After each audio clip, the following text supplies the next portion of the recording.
আসসালামু আলাইকুম, কেমন আছেন সবাই? আসলে পাহাড়ে অনেকগুলো বিষয় নিয়ে চিন্তা ভাবনা করছিলাম যে কোন উপায়ে সমাধান হতে পারে পাহাড়ে। তো আমার কাছে সবগুলো উপায় ধরেন, শেখ মুজিবুর রহমান যে বলেছিল তোমরা বাঙালি হয়ে যাও, ঠিক আছে, এই একটা কথা কথা দিয়ে কিন্তু পাহাড়ে আগুন লেগে গিয়েছিল। সেই আগুন মানে নিভলো কিভাবে, বা পাহাড়ে সে আগুনের তেজ কমলো কিভাবে, যখন শহীদ প্রেসিডেন্ট জিয়াউর রহমান পাহাড়ে বাঙালি অবাঙালি সমভাবে বসবাসের সুযোগ তৈরি করলেন, তখন পাহাড়ে স্থিতিশীলতা আসা শুরু হলো। তো এটা একটা বিষয় যে পাহাড়ের যে কোনো নাগরিক বাংলাদেশের যে কোনো বিশ্ববিদ্যালয়ে পড়তে পারে, যে কোনো জায়গায় যেতে পারে, চাকরি করে, কর্মসংস্থান করে, ঠিক একইভাবে তারা এই সমতলে জমিও কিনতে পারে। এক্ষেত্রে আইনগত কোনো বাধা নাই। কিন্তু সাধারণ সমতলের নাগরিকরা পাহাড়ে গিয়ে জমি কিনতে গিয়ে অনেক বাধা, অনেক সমস্যা। তো এখানেই কিন্তু সার্বভৌমত্বের সংকট লুকায় আছে, যে বাংলাদেশের একটা নির্দিষ্ট অঞ্চলের নাগরিকরা তারা সব জায়গায় জমি কিনতে পারবে, কিন্তু তাদের ওখানের জমি অন্যরা কিনতে পারবে না। ধরেন, গোপালগঞ্জ নামে একটা জেলা আছে বাংলাদেশে। এই গোপালগঞ্জ জেলার নাগরিকরা যদি মনে করে যে আমরা আমরা এই গোপালগঞ্জে আমাদের ইস্টাবলিশমেন্ট থাকবে, বাংলাদেশের কোনো কর্তৃত্ব নেতৃত্ব থাকবে না, এখানে এখানে থানা তাদের মতো চলবে, এখানে সেনাবাহিনী তাদের মতো চলবে, নৌবাহিনী তাদের মতো চলবে, এখানে কোনো বাহিরের কোনো নিয়ম চলবে না। তাহলে বাংলাদেশ নামে একটা রাষ্ট্রের সার্বভৌমত্ব গোপালগঞ্জে থাকে কিনা, তাই না? এটা কিন্তু গোপালগঞ্জে আওয়ামী লীগ অনেক শক্তিশালী, তারপরেও কিন্তু সেখানে আওয়ামী লীগ নেতাদেরকে গ্রেপ্তার করতেছে গোপালগঞ্জের থানা থেকে। নাকি করতেছে কিনা বলেন? করতেছে। তার মানে গোপালগঞ্জে আওয়ামী লীগের অনেক শক্তি সত্ত্বেও সেখানেও সেখানেও রাষ্ট্রের আইন এবং হুকুমের বাস্তবতা রয়েছে। ঠিক আছে? ঠিক এইভাবে পাহাড়ও আমার, সমতলও আমার, সেখানে কেন আমাদের আমাদের মানে রাষ্ট্রের হুকুমতের কেন ব্যত্যয় ঘটবে? তো এটা হলো একটা অংশ বললাম। এই জায়গা থেকেই শহীদ প্রেসিডেন্ট জিয়াউর রহমান সিদ্ধান্ত নিয়েছিলেন যে মানে পাহাড়ে তো যে নাগরিকরা আছে, এই নাগরিকদের একটা লিগেসি ইন্ডিয়া আছে কিনা বলেন, ত্রিপুরাদের লিগেসি ইন্ডিয়া আছে কিনা, চাকমাদের লিগেসি ইন্ডিয়া আছে কিনা, আর একটা অংশের লিগেসি মায়ানমারে আছে কিনা, বা সেখান থেকে একটা রাজা সেখানে বলছিল যে আমরা তো এই মায়ানমার অমুক জায়গায় থেকে আসছি, তাই না?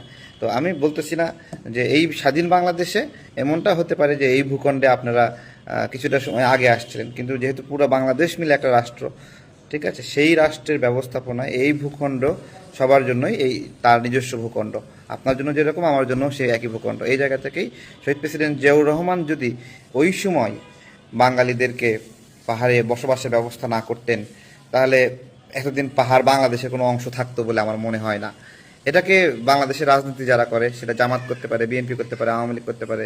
এখন যে আলোচনার জায়গা, এখন যে একটা ব্যালেন্সমূলক জায়গা, ক্ষমতারও যে ভাগাভাগি, যে সমান সমান শক্তি, এই যে একটা ব্যবস্থাপনা, এই ব্যবস্থাপনা কিন্তু শহীদ প্রেসিডেন্ট জিয়াউর রহমান ওই সময় অল্প যে কয়দিন সুযোগ পেয়েছিলেন, সে কয়দিনের মধ্যে উনি এটা নিশ্চিত করেছিলেন। তো গালি দিতে পারবে, কিন্তু এটা অস্বীকার করা যাবে না। এটা বাংলাদেশের একটা, শহীদ প্রেসিডেন্ট জিয়াউর রহমানের আরেকটা বড় ভূমিকা এখানে। জামাতের লোকরা তাকে এখন নতুন করে শত্রু হয়েছে, কিন্তু জামাত নামের যে ইস্টাবলিশমেন্ট, এটা তো বাংলাদেশে এমন রোহিঙ্গাদের মতো হয়ে গেছিল, ঠিক আছে, যে তাদের অস্তিত্বই নাই। ওইখান থেকে পুনরুজ্জীবিত করছে শহীদ প্রেসিডেন্ট জিয়াউর রহমান, তাদের রাজনীতি করার সুযোগ দিছে।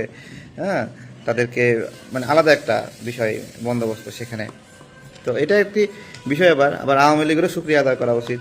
1981 সাল পর্যন্ত এলাকায় এলাকায় ওই রকম ব্যবস্থাপনা ছিল যে লিগ পেটাও বাহিনী, ঠিক আছে, লিগরে দাবড়াও, হ্যাঁ, ডিফেন্স, হ্যাঁ, আঞ্চলিক ডিফেন্স টিম ছিল আওয়ামী লীগকে প্রতিরোধ করার জন্য। সেই আওয়ামী লীগও নতুন করে রাজনীতি করার সুযোগ পাইছে, অধিকার পাইছে কার জন্য? এই জায়গায়। তো এগুলো হলো রাজনীতির বিষয়, কিন্তু পাহাড় নিয়ে আমরা যখন গবেষণা করব, তখন বাংলাদেশ বর্তমান পরিস্থিতিতেও পাহাড়কে নিয়ে শহীদ প্রেসিডেন্ট জিয়াউর রহমানের থিওরিটাই মানতে হবে। আজকে এই বিষয়গুলো কেন আসতেছে এখানে? শহীদ প্রেসিডেন্ট জিয়াউর রহমানের থিওরি শুধুমাত্র বাঙালিদেরকে নিয়ে ওখানে মানে ইস্টাবলিশ করা এরকম ছিল না। ওইখানে বাঙালি মুসলিমদেরকে ইস্টাবলিশমেন্টের একটা টার্গেট ছিল, যে এখানে মুসলিম সোভারেন্টিন, ভালো করে বোঝেন কিন্তু, মানে সাইন অফ সোভারেন্টিন। আমি কেন বলতেছি মুসলিম সোভারেন্টিন, সাইন অফ সোভারেন্টিন?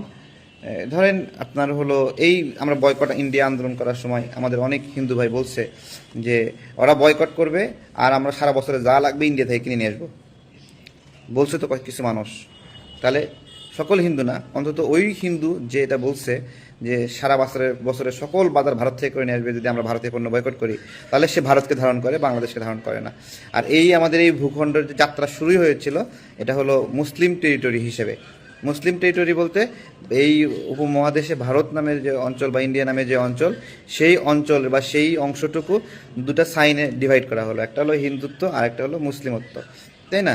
এই হিন্দুত্ব মুসলিমত্ব ভাগ হওয়ার আগে এই বাংলাদেশে একসময় বুদ্ধদের এটা পবিত্র ভূমি ছিল এবং বুদ্ধদের অরিজিন এই জায়গাটাতে ছিল। এই যে ময়নামতি বৌদ্ধ বিহার, আরও বিভিন্ন বিহার টিহার আছে, এগুলো কিন্তু বুদ্ধদের ইস্টাবলিশমেন্ট। এই ইস্টাবলিশমেন্ট এখান থেকে হিন্দু জমিদার সহ বড় বড় প্রভাবশালী হিন্দুরা তারা এখানে যখন দেখলো বুদ্ধের শান্তির বাণী ব্যাপকভাবে ছড়িয়ে যাচ্ছে, অহিংস বাণী, হ্যাঁ, এটা তো সত্য যে হিন্দুদের অনেকগুলো গোত্রের ভাগ ছিল, শূদ্র, বৈশ্য, তারপরে ব্রাহ্মণ টাহ্মণ নানা কিছু ছিল। সেই কারণে এই শ্রেণীভাগের কারণে নিম্নবর্ণের হিন্দুদেরকে প্রচুর পরিমাণ অত্যাচার করা হতো এবং ওই হিন্দুরাই তো বুদ্ধ ধর্মে কনভার্ট হয়েছে, পরবর্তীতে ওই হিন্দুরাই তো হলো মুসলিম ধর্মে কনভার্ট হয়েছে। কেন? Because of invitation of piece. ঠিক আছে, তো এই বিষয়গুলো, এগুলো বাংলাদেশের ইস্টাবলিশমেন্টের জন্য এই গল্পগুলো জানা সবার জরুরি, যে এইখানে বুদ্ধদের উপর মুসলিমরা নিপীড়ন করেনি, বরঞ্চ বুদ্ধদেরকে কুচুকাটা করে এইখান থেকে বাংলাদেশ থেকে বের করে দিয়েছিল মুসলিমরা, হিন্দুরা। ঠিক আছে, এবং হিন্দু রাজারা। তো এই যে বের করে দিল, সেই সময় এই অঞ্চলে যে বাংলা ভাষাভাষী, আমাদের কাছে কিন্তু বাংলা মৌলিক গ্রন্থগুলো ছিল না। ঠিক আছে, এই বাংলা ভাষায় কিন্তু কথা আজকে বলে না যে বাংলায় হিঁদুর ভাষা, এরকম করে বলে, বিষয়টা এরকম না। বাংলার বিরুদ্ধে হিন্দু রাজারা যে পরিমাণ নিপীড়ন চালাইছে, বাংলা বললে তাকে শাস্তি দিচ্ছে, জিহ্বা কাটে দিচ্ছে, এরকম ঘটনা ঘটছে ঐতিহাসিকভাবে। এই ইতিহাসগুলো আমাদের জানতে হবে যে বাংলা মোটেও হিঁদুর ভাষা না। এবং বাংলা ভাষার জন্য যে সংগ্রাম, এখানে জামাতি ইসলামের আপনার হলো গোলাম আজম, অধ্যাপক গোলাম আজম না প্রভাষক গোলাম আজম, না না জানি না, না অধ্যাপক প্রভাষক আমি আসলে জানি না। যেমন গোলাম পরোয়ার সাহেবের নামে আগে অধ্যাপক লেখে, কিন্তু বাস্তবে উনি অধ্যাপক না, উনি হলো একটা লেকচারার। তো আমি জানি না গোলাম আজম অধ্যাপক নাকি লেকচারার, আমি জানি না। তবে যাক, তার ভাষা আন্দোলনে অবদান বা তার ভাষা আন্দোলনে সম্পৃক্ততা ছিল, এবং ভাষা আন্দোলনটা আপনার হলো মানে ম্যাসিভলি হিন্দুদের আন্দোলন ছিল না, এটা বেসিক্যালি আমাদের মুসলিম জনগণদেরই ভাষার আন্দোলন ছিল। সেটাকে এখন নতুন করে ইতিহাস বিকৃত করে যে এটা হিন্দুর ভাষা, এরকম বিভিন্ন ভাষায়। ঠিক আছে, আমি আমার ছেলের নাম যখন সত্য রাখছি, বাংলা ভাষায় একটা নাম রাখতে চাইছি আমি আসলে বেসিক্যালি, এবং সত্য মানে ট্রুথ। তো ওইটা সত্যর সাথে অনেকে বিভিন্ন রকম লাগাই টাগাই বলে যে এটা হিন্দুর নাম, বিভিন্ন কিছু বলে। তো আমার ইচ্ছা ছিল তাফসির রহমান সত্য। ঠিক আছে, তো ওইভাবে রাখছি আর কি। তো বিষয় হলো, আমি যে আলোচনা করছি যে আমাদের এখানে আমাদের সার্বভৌমত্বের জন্য আমাদের পরিচয়টাকে ডিফাইন করা খুবই জরুরি। এই পরিচয়ের ডিফিনেশনটা আমরা যেনভাবে দিলে হবে না। প্রাইমারিলি এখানে বুদ্ধদের জন্য একটা পবিত্র জায়গা ছিল, সেই বুদ্ধদেরকে ব্যাপকভাবে নিধন করে এখানে কচুকাটা করা হয়েছে। এবং আমরা বাংলা ভাষার মৌলিক গ্রন্থগুলো, বাংলা ভাষার লেটার, আপনার হলো বিভিন্ন সাইন, এই বিষয়গুলো কই পাইলাম? এগুলো বেশিরভাগই মায়ানমারের রাজ পরিবারের লাইব্রেরিতে সংরক্ষিত ছিল। ঠিক আছে, এগুলো কে নিয়ে গেল ওখানে? এইখানের বুদ্ধ যারা সাধকরা ছিল তারা, এই যে কুমিল্লা ময়নামতি বুদ্ধ বিহার গিয়ে দেখবেন যে এই বুদ্ধের মূর্তি অর্ধেক কাইটে ফেলছে। কারা কেটে ফেলছে ওই সময়? এটা হিন্দুরা কেটে ফেলছে বুদ্ধের মূর্তি অর্ধেক, সেই কাটা সাইন এখনও রয়েছে। ঠিক আছে, আপনার হলো মাটির অর্ধেক গর্ত করা, বুদ্ধের অর্ধেক মূর্তি মানে কাটা। তো এটা ঐতিহাসিকভাবে। তো আমাদের এই অঞ্চলটা সর্বশেষ আমরা যেভাবে পাইলাম, এখানে সুফি সাধক যারা আসলো তারা এখানে ইসলামের প্রচারণা করলো, তাদের আচার আচরণে মুগ্ধ হয়ে নিম্ন বর্ণের হিন্দুরা যারা এখানে মুসলিম হলো। আমার পরিবারের লিগেসিও অবশ্যই মুসলিম না, ওই হিন্দু লিগেসি থেকেই আমাদের দাদা তারা হয়তো একটা লিগেসি থেকে মুসলিম হচ্ছে, সেখান থেকে আমরা এটা পেয়েছি। তো এইটা হলো একটা বাস্তবতা, এই বাস্তবতাগুলো আমাদের জানতে হবে। কিন্তু আমার এখানের যে মানচিত্র ভূখণ্ডটা পাইছি, এই ভূখণ্ডটা because of Muslim identity internationally. ঠিক আছে, যে এটা মুসলিম টেরিটরি, মুসলিম ল্যান্ডিং। কিন্তু এই মুসলিম টেরিটরি হওয়ার কারণে এখানে অন্য ধর্মের ইস্টাবলিশমেন্ট আমার সোভারেন্টিনের সাইন না। ঠিক আছে, যদিও আমরা সবাইকে সহ্য করি, সবাইকে মানি, সবাইকে ভালোবাসি, একসঙ্গে খাই, একসঙ্গে উৎসব করি, একসাথে আমরা লেখাপড়া করি, কিন্তু এখানে একটা স্পেশাল আইডেন্টিটি একটা সময় আমরা এখানে গিভেন, এই মানচিত্রটা এইভাবে দেওয়া হয়েছিল। সেই কারণে মুসলিম আইডেন্টিটি এখানে সার্বভৌমত্বের একটা সাইন। ঠিক আছে, তো যেটা বলতেছিলাম যে পাহাড়ের যে বিষয়টি আসছে এখানে, যে বিষয়টা আলোচনা করার আজকে গতকালকে একটু আলোচনা দিয়েছিলাম, ওমর ফারুক। ঠিক আছে, ওমর ফারুকের পুরো নাম হলো ওমর ফারুক ত্রিপুরা। ওমর ফারুক ত্রিপুরা মুসলিম হয়ে গেছে, ইসলাম ধর্ম গ্রহণ করছে, এবং তার নামাজের জন্য কোনো জায়গা নাই। সে নামাজের জন্য একটা মসজিদ বানাতে চায়। সেই মসজিদ বানাতে গিয়ে সে হত্যাকাণ্ডের শিকার হয়েছে, খুন হয়েছে। ঠিক আছে। এবং পরবর্তীতে তার মসজিদ বানানোর চেষ্টার ওখানে মসজিদ বানাতে গিয়ে আবার অনেক বাধার সম্মুখীন হয়েছে। আমার কথা যেটা যে এখানে মসজিদ বানালে কিভাবে পাহাড়েদের বিরুদ্ধে যায়। আমি একটু স্মরণ করে দিতে চাই, একটু স্মরণ করা লাগবে। ত্রিপুরা তাদের আদি ধর্ম ছিল সর্বপ্রবাদ প্রাকৃতিক উপাসনা। সেখান থেকে তারা এখানে খ্রিস্ট ধর্মের এনজিও ভিত্তিক দাওয়াতের কারণে মানে খ্রিস্টান ধর্মে রূপান্তরিত হয়েছে, কিছু কিছু হিন্দু ধর্ম রূপান্তরিত হয়েছে। চাকমাদের ধর্ম মানে আদি ধর্ম হলো প্রাকৃতিক পূজা ছিল, সেখান থেকে দেবদেবীর পূজা, পশু বলি এসব অনুষ্ঠান ছিল, এবং সেইখান থেকে তারা বৌদ্ধ ধর্মে কনভার্ট হয়েছে, ঠিক আছে। এবং সাঁওতালদের আদি ধর্ম হলো সনাতন ধর্ম, আবার আগে অন্য ধর্ম ছিল, তো স্বর্ণা ধর্ম ছিল সাঁওতালদের আদি ধর্ম, স্বর্ণা ধর্ম। সেই স্বর্ণা ধর্ম থেকে কনভার্ট হয়ে হয়ে আপনার হলো হিন্দু জমিদারদের প্রভাবে সনাতন ধর্মে রূপান্তরিত হয়েছে, এবং বর্তমানে এনজিওদের প্রভাবে খ্রিস্টান ধর্মে রূপান্তরিত হয়েছে। এবং ত্রিপুরাদের আলাদা একটা ধর্ম ছিল, তাদের নিজস্ব চিন্তা, দেবদেবীর পূজা সহ বিভিন্ন রকম ছিল। সেখান থেকে এনজিওদের দাওয়াতের কারণে সেখানে খ্রিস্ট ধর্মে রূপান্তরিত হয়েছে, সনাতন ধর্মে রূপান্তরিত হয়েছে। খ্রিস্ট ধর্মের সংখ্যা 6.4%, সনাতন ধর্ম হলো প্রায় 93% মতো রয়েছে। আর গারোদের আদি ধর্ম হলো সাংসারিক নামে একটা ধর্ম, সাংসারিক, ঠিক আছে। সেই ধর্ম থেকে রূপান্তরিত হয়ে হয়ে হয়ে খ্রিস্টান ধর্মে রূপান্তরিত হয়েছে।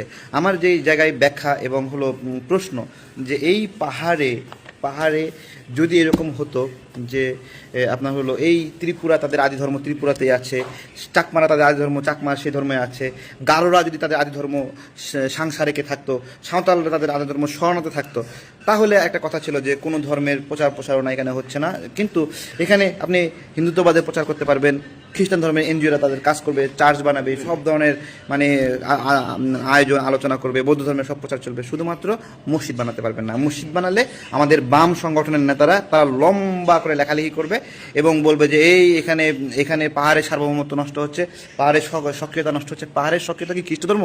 পাহাড়ের সক্রিয়তা কি হিন্দু ধর্ম? পাহাড়ের নিজস্ব জাতিগোষ্ঠীর নিজস্ব দেবদেবীর পূজা, বিভিন্ন ধরনের নিজস্ব কালচার আছে। যেমন এখানে ম্রো নামে একটা জাতি আছে, ম্রো জাতি তারা তাদের ধর্মগুরুকে একসময় বলল যে আমরা তো সব ধর্মের একটা ধর্মগ্রন্থ আছে, আমাদের ধর্মগ্রন্থটা কোথায়?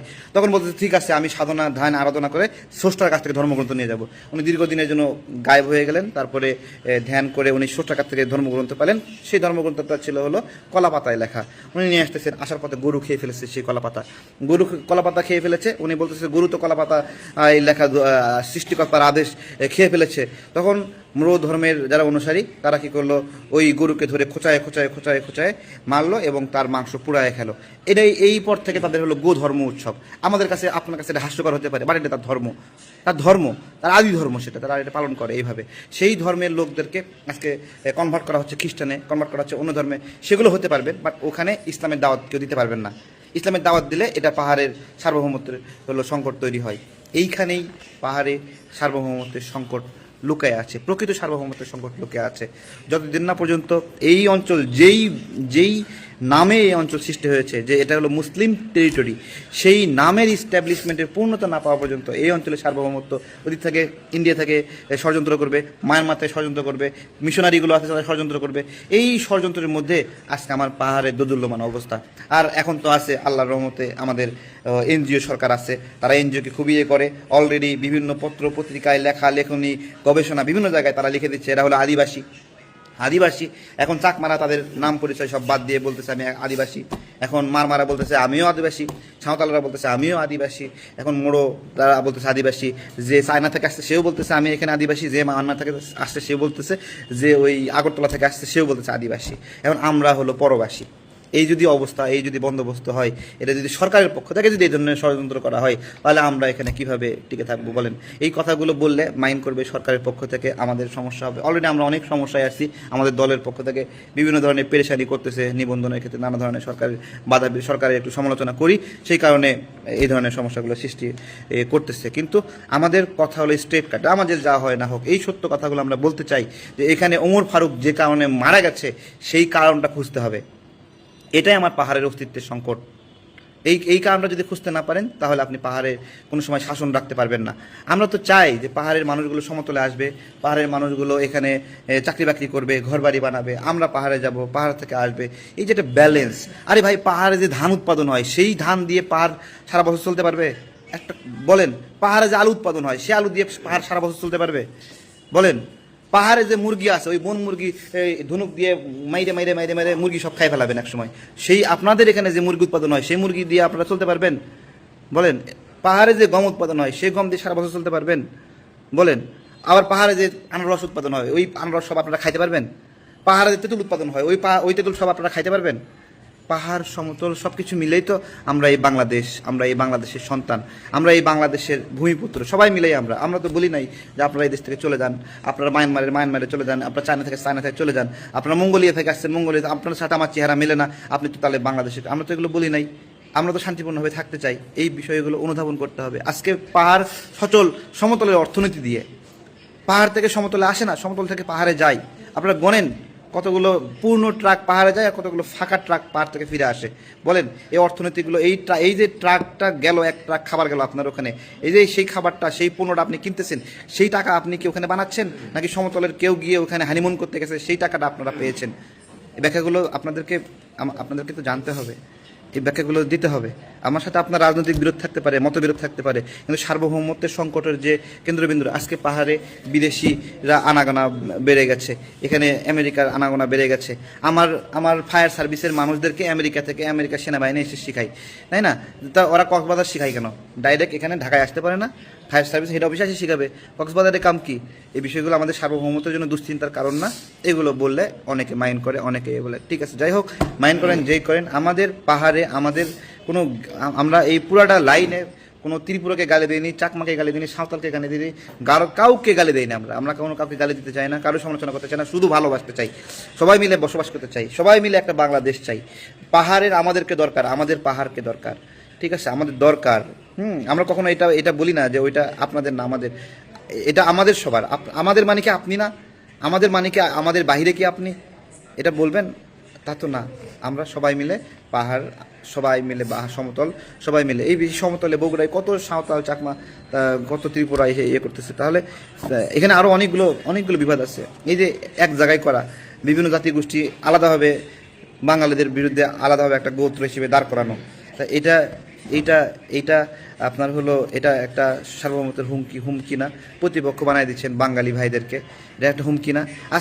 আজকে বললাম, আজকে চাকমা ভাইরা আমার কথা শোনেন, চাকমা আছেন না এখানে, লাইভ দেখছেন চাকমা, আপনারা আমার কথা শোনেন। যে ধরেন কালকে থেকে পাহাড়ে কোনো বাঙালি নাই, সকল বাঙালিকে এখানে সরাই ফেলছে। কে আছে? চাকমারা আছে, তাই তো? চাকমারা আছে, তাই না? আর ত্রিপুরা, মারমা, যারা 20-30টা আরও গোষ্ঠীতে সবাই আছে, ঠিক আছে? যেদিন থেকে বাঙালিরা এখানে সরে যাবে, সেখান থেকে ক্ষুদ্র অন্যান্য জাতিগোষ্ঠী তারা সবাই মিলে আলাদা জোট করবে, তখন তাকে বলবে এবার চাকমারে ঢিলাও, চাকমারে ঢিল মারো এবার, তাই বলবে। তাহলে এটা কি ভালো? সকল জাতিগোষ্ঠী মিলে একটা জাতিগোষ্ঠীর বিরুদ্ধে ঐক্যবদ্ধ হওয়া, এটা কি ধরনের আচরণ? এই ঐক্যবদ্ধ করার জন্য যে শব্দটা, সেটা হলো আদিবাসী নামে একটা শব্দ দিয়ে সবাইকে এক জায়গায় এক কাতারে ফালাই দিয়ে এবার বাঙালিদের বিরুদ্ধে মিছিল দাও, স্লোগান দাও, কিছু হলেই সেনা হটাও, ঠিক আছে? তো সেনা তো আমার, সেনা তো আমার, সেনা তো আপনার নাকি? এখানে কি আমেরিকান সেনাবাহিনী এসে চাকরি করে নাকি আমাদেরই সবাই আমাদেরই ভাই ব্রাদার, আপনাদেরই ভাই ব্রাদার চাকরি করে? তাহলে যদি সেটাই করে, তাহলে সেটাকে আপনারা কী বিবেচনায় দেখবেন? সেটাকে আপনারা শত্রু মনে করতেছেন কেন? তো এগুলো আর কি। ভালো থাকবেন সবাই, বিদায় নিচ্ছি। আসসালামু আলাইকুম।